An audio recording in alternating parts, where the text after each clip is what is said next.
Our next guy, Michael Pineda, gave zero effort and got caught in 4K because he basically showed up to the mound with a cheat code tattooed on his neck. And they're throwing him out of the game.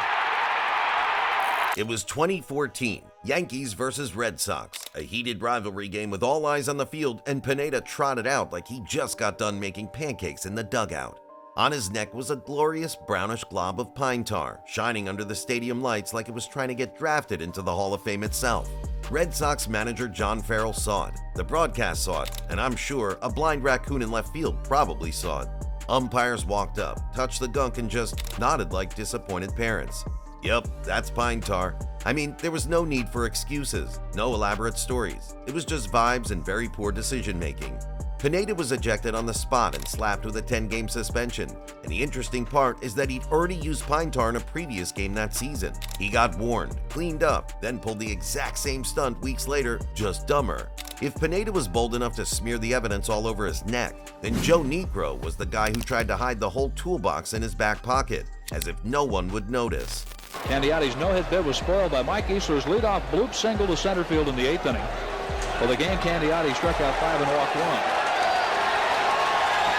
Joe literally pulled sandpaper and an emery board out of his pants like he was doing a magic trick at a kid's birthday party.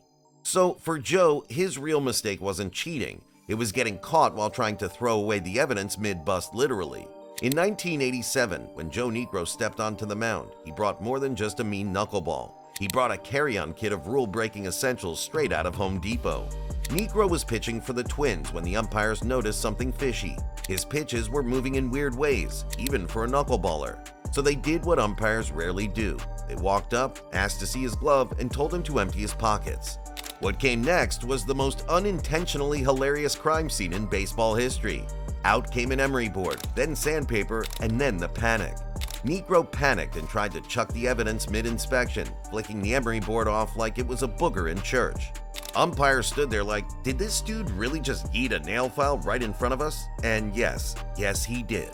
Niekro claimed, and this is real, that the emery board was for filing his nails. You know, like a true professional athlete giving himself a manicure between innings. MLB wasn't buying it. He received a 10-game suspension.